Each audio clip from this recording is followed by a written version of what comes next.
Welcome back to the Deep Dive. Today we are immersing ourselves in some key ideas from Dan Koe's influential work, The Art of Focus. Yeah, and this is a big one. This isn't really a book about just, checking off a to-do list. Not at all. It's more about architecting your entire existence. That's a perfect way to put it. Our mission today is to move way beyond simple productivity tips. Uh-huh. Koe argues we're living in this world of excessive comfort and just constant distraction.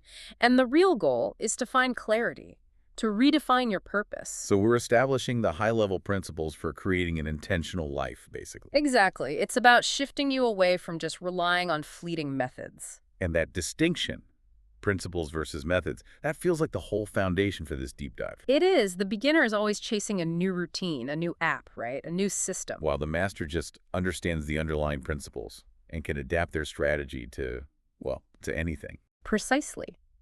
If you feel stuck in a routine or anxious about the conventional path, Koe's whole point is that it's because you haven't defined the game you're actually playing. Okay, so let's unpack that and let's start with the heaviest concept first. Hmm. This relationship between the universe, the self, and what he calls the supreme law.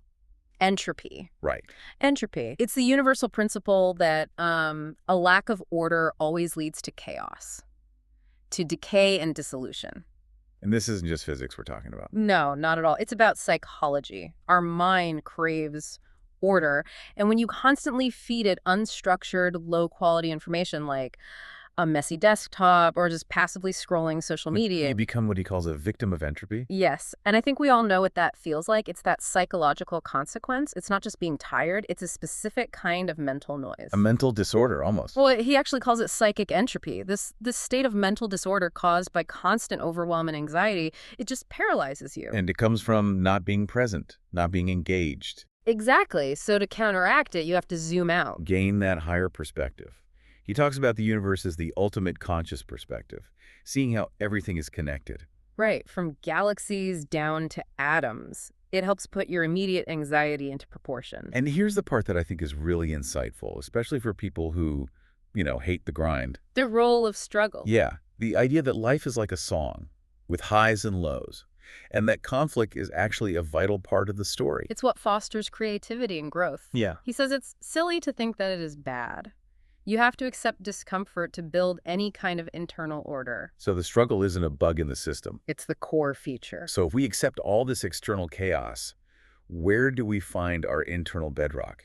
Koe points to identity. He describes identity as this fragile mental construct. It's shaped by our experiences, and it's always trying to answer two questions at once. What are they? The intrinsic one, who am I? And the extrinsic one, what is my purpose? And the stakes here are so high. He makes this connection between threats to our identity and, a physical stress response. He does. A threat to your identity, maybe a failure at work or someone criticizing a core belief, it triggers the same stress response as actual physical danger. Your nervous system literally thinks your life is at risk. Because in a way, it is. We survive conceptually through our identity, so that's why that anxiety is so powerful and so hard to shake. That is profound. Okay, so if identity is our structure against chaos, let's talk about the battlefield. And he frames it as something, surprisingly familiar. Life as an MMORPG. It's a fantastic analogy. He uses games like World of Warcraft as the model. So the choices you make at the very beginning, your race, your class, They're just like your real life choices, your career, your education. They fundamentally determine your future opportunities and, crucially, the kind of problems you'll be facing. you're picking your skill tree and the monsters you'll have to fight. And the whole structure fits. You have to slay monsters, improve your skill set, and do these time-bound quests. Over and over again. And the core lesson here is just brilliant. He says, the problems don't go away, you just get better at solving them. You just level up to face harder monsters. Exactly. Wait, but isn't that a little depressing? That the problems never go away. How is that motivating? Because the joy isn't in eliminating the struggle, it's in the progress, in the mastery. An experienced player sees a new, tougher boss as a challenge, not a tragedy. It's the test that gives meaning to all the skills you've developed. Right. Progress is measured by the difficulty of the problems you can now solve, not by how much free time you have. Which is also why community is so essential, just like in the game. You can't do it alone. Exactly. Guilds in WoW provide support, strategy, a shared purpose. Real life requires the same thing, communities that share resources and encouragement. And this all comes back to focus, because you can only play the game well if you understand the rules, especially the rules of your own brain. And our brains are just, they're overwhelmed. He references this idea that the environment is throwing billions of bits of information at us. But the conscious mind can only process what? Like a tiny fraction of that. A tiny, tiny fraction. Maybe 5 to 9 chunks of information at any one time. That bottleneck is why focus is everything. We are filtering out almost all of reality just to function. Wow. So focus becomes the necessary filter. It's how you shape your experience. If you let all that chaos dictate your priorities, you fall right back into that psychic entropy, You're playing the game without reading the rule book. which is a guarantee for frustration. Focus is the intentional selection of which bits get through that filter. That's a powerful transition. If we choose our attention, we choose our path. So let's apply this to the huge shift we're seeing in careers and education, the digital renaissance. Yeah, what's fascinating here is the challenge to the traditional path. There's this growing decline of trust in formal education. Because it often provides generalized training that just doesn't match what the modern market actually demands. Right. It leads to underutilized skills, debt, and all this anxiety about conventional careers. The market shifted, and education just, it hasn't kept pace. It pays for solving immediate painful problems, not for credentials. And the shift is towards self-education, online platforms, things that emphasize critical thinking and specific knowledge. This brings us to that concept of the specialized generalist, which kind of sounds like a contradiction. It does, but it makes perfect sense. Creativity is crucial now because any single compartmentalized skill is easily automated. So the specialized generalist is someone who stacks diverse skills. They might be a coder who is also a great writer and understands marketing. Exactly. Their value is in the combination of those skills. Can you give us a concrete example of that? Sure. Think of someone who specializes in data analysis. That's their deep skill.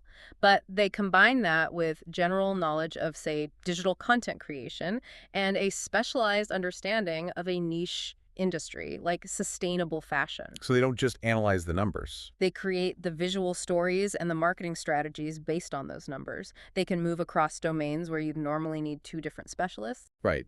But we have to add some nuance here. The book also references people like Cal Newport and deep work. You can't just be a mile wide and an inch deep. And that's the critical counterpoint. Deep specialization is still the engine of value. The key is balancing that depth with breadth. So you pair your specialized skill with a general knowledge of modern tools, digital platforms, communication, marketing. The specialization is your core product. The generalist knowledge is your distribution system. Right. Without it, your deep skill is just stuck in the old world. That makes perfect sense. Okay, that brings us to the final section, moving from that employee mindset to an entrepreneurial one, building your own business. Or what Koe calls the project and the vessel. This is where that intentional focus becomes, literal income. And he advocates for starting small, a one-person business. Yeah, the logic is really compelling. Entrepreneurship is just personal growth. If you can't monetize your own interests on a micro scale, you don't have the skills for something bigger. You have to start by solving your own problems first. And cash flow is key because it buys you the freedom for more growth. This lines up perfectly with the idea that you are the niche. Absolutely. This might be the most profound shift in the whole book. Your most profitable niche is your unique combination of skills, experiences, and passions. It comes from genuine interest, not just trying to chase a market. Which is how you build trust, authenticity. You're selling something you actually understand and believe in. Let's give the listener a quick example of what that looks like in practice. Okay, let's say you were a corporate lawyer for 10 years. That's your deep specialization. But you also have a passion for sustainable farming.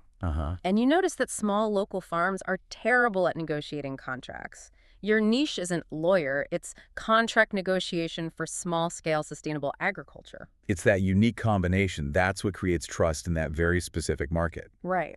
And that clarity lets you communicate your value, which brings us to the formula for value exchange. It breaks down into 3 parts. First, the message. It has to be compelling, relatable, understandable, actionable, and it all starts with storytelling. You identify a problem and show them the after state. Phase second is the medium. Right. Distribution equals freedom. Writing is presented as the primary medium for this because it forces you to be clear, and once it's out there, it works for you while you sleep. A third part. Result-oriented skills, the practical stuff like marketing, sales, writing, you have to be able to actually deliver. This whole framework leads to 3 models of independent income that are possible now. And they're really clear. Model 1 is done for you. That's freelancing, high-touch services. Where you do the work for the client. Model 2 is done with you, coaching, consulting, where you guide others. And Model 3 is do it yourself, the highest leverage one. Digital products, courses, subscriptions. It's a really remarkable trajectory. I mean, from a cosmological view of chaos all the way down to a tactical business plan. Let's do a quick recap.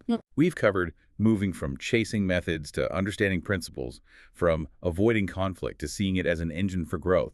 And from conforming to expectations to intentionally defining your own game and your own value structure. Ultimately, it seems the quality of your life is just determined by how well you process the information you choose to let in. It is, and it's necessary because of what he calls the law of use. Knowledge just dissipates if it's not used. You have to apply it to build your own order, both internally and externally. Fantastic. Now, for you, our listener, here is a provocative thought to sit with.